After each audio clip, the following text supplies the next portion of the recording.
The alarm goes off, but your body feels impossibly heavy. Your eyes open for half a second, your hand reaches toward the phone, and before you have formed a complete thought, you press snooze. 9 more minutes. It feels like a small gift. A little extra sleep before the day begins, but when the alarm sounds again, you do not feel restored. You feel interrupted. Your head feels heavier, the room feels colder, and getting out of bed feels even more difficult than it did the first time. So you press it again 9 more minutes, and by the third alarm, you are no longer peacefully sleeping or properly awake. You are trapped somewhere between the two, repeatedly dragged out of sleep and repeatedly trying to return.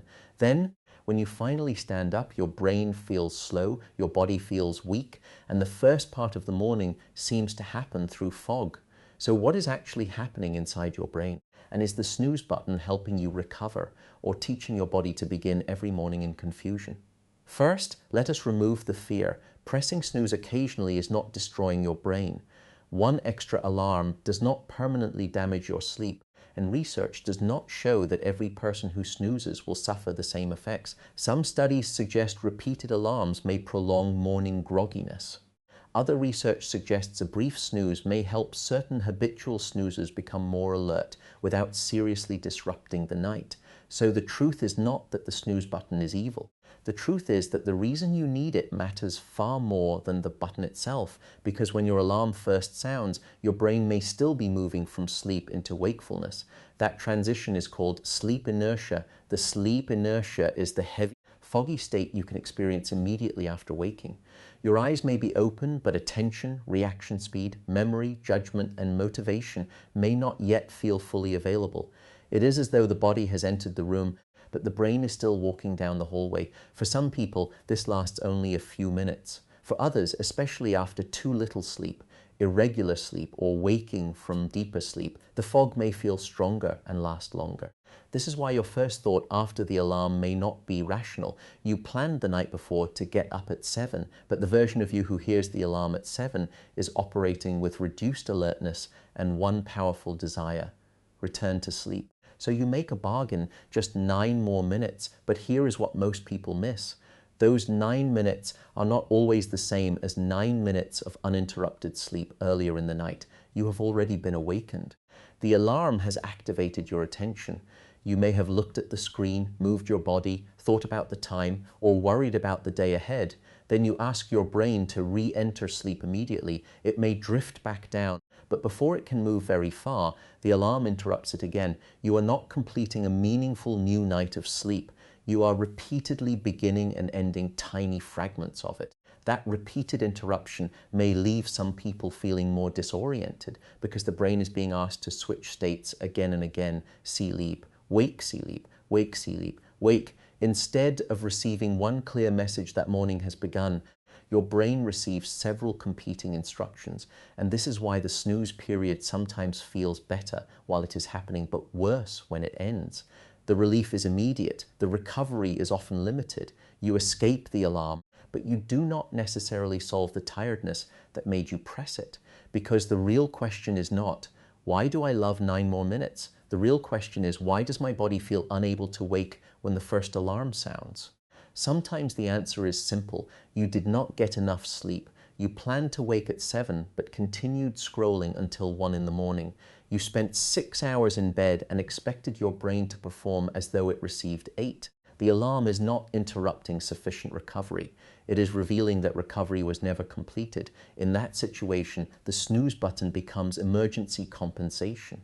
You are trying to recover in 9-minute pieces from a sleep opportunity that was too short from the beginning, and no morning technique can fully replace the sleep you did not receive. Bright light can help wakefulness. Movement can increase alertness.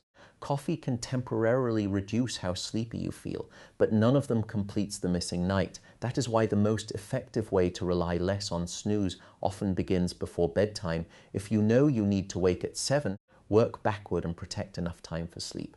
Do not set an unrealistically early alarm as a fantasy version of yourself. Then build 45 minutes of snoozing into the schedule. Set the alarm for the time you genuinely intend to rise. Then give your body enough opportunity to be ready for it. But insufficient sleep is not the only reason waking can feel painful. Timing also matters. Your body follows an internal rhythm that helps coordinate alertness and sleepiness across roughly 24 hours. If your wake time changes dramatically from one day to another, your brain may not know when it should prepare to become alert. Monday begins at 7, Saturday begins at 11, Sunday begins whenever you happen to wake, then Monday morning returns, and you expect your body to feel ready at 7 again. The clock may understand your work schedule. Your biology may still believe it is the middle of the night. This is why a reasonably consistent wake time can make mornings easier over time. Your body begins learning when light arrives, when movement begins, and when alertness will be required. You are not forcing the brain to become a morning machine. You are removing some of the uncertainty. But here is another reason the first alarm can feel unbearable. You may be waking during a deeper part of sleep. Sleep does not remain identical throughout the night. Your brain moves through different stages. Depending on when the alarm interrupts you, the transition into wakefulness may feel smoother or more difficult. This does not mean you need an app that promises to identify the perfect second to wake.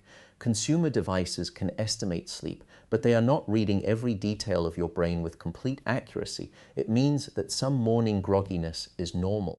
You do not need to panic because you feel heavy for the first few minutes. The mistake is interpreting that temporary fog as proof that you cannot get up. You think, I feel tired, therefore I must need 9 more minutes. But the feeling may partly be the transition itself. If you remain awake, receive light, move gently, and allow time to pass, the fog may begin lifting. When you snooze immediately, you never discover whether your brain was only a few minutes away from becoming more alert. You return to sleep before the waking process has a chance to finish. Then you begin that process again with the next alarm. This can teach you something important. The first alarm may not feel good. But feeling bad for a moment does not always mean waking was the wrong decision. Sometimes the brain needs a clear signal and a few minutes to catch up. So what should you do tomorrow morning? Do not begin with punishment.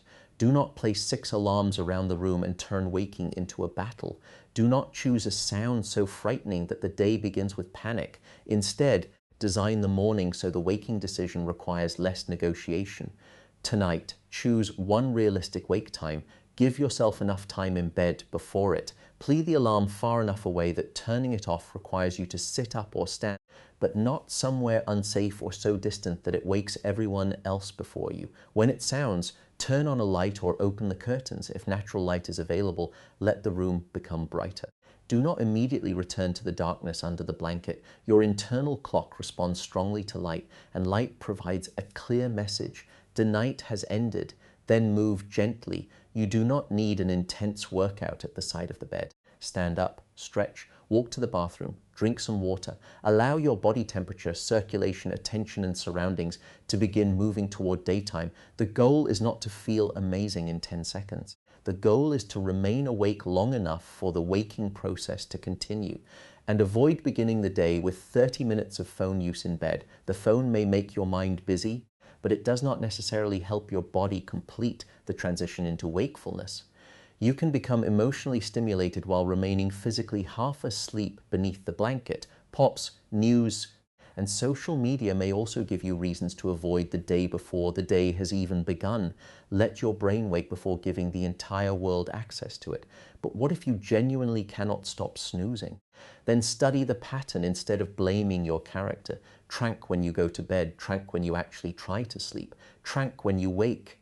Notice how many times you snooze and how you feel during the day. Are you getting enough time in bed? Does your schedule change dramatically on weekends? Are you using caffeine late because you are exhausted? Do you stay awake on your phone even though you plan to sleep? Are you snoring heavily, waking with headaches, or feeling dangerously sleepy during the day? The snooze button may not be the main problem. It may be the visible symptom of a night that is too short, too irregular, too fragmented, or not restorative enough, and that difference matters.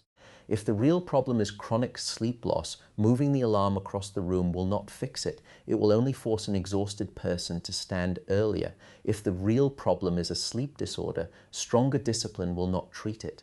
If the real problem is that you set an unrealistic alarm, motivation will keep losing to biology. Solve the cause, not only the button. There is also no need to turn snoozing into a moral failure.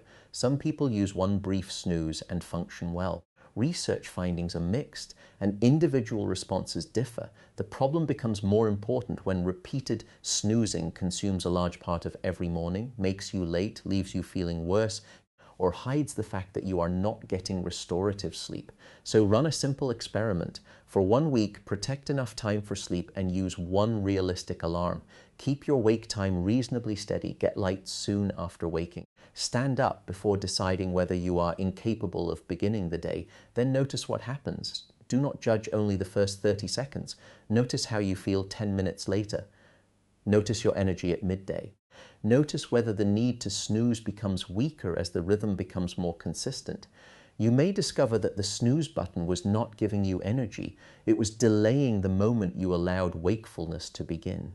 Or you may discover that you remain severely tired despite sleeping long enough. That information matters. Two-pixel difficulty waking, extreme morning confusion, loud snoring, waking while gasping, morning headaches, or severe daytime sleepiness deserve attention from a qualified healthcare professional. Do not treat a serious sleep problem as a failure of willpower. Your body may be asking for more than a louder alarm. So tomorrow morning, when the alarm sounds and your hand reaches towards snooze, pause for 1 moment. Ask yourself what those 9 minutes are actually giving you. More meaningful recovery, or 9 more minutes before facing a tiredness that began much earlier. Your brain is not weak because it wants to return to sleep. It is responding to sleep pressure, timing, habit, and the night you gave it. But the snooze button cannot repair the night. It can only postpone the morning. The real solution is not to become stronger than your biology. It is to give your biology enough sleep, a rhythm it can recognize, and a clear signal when the day begins, because the first alarm is not asking your brain to feel perfect. It is asking your brain to begin waking up. And sometimes the reason you remain exhausted is not that you needed 9 more minutes. It is that you never allowed the waking process to finish.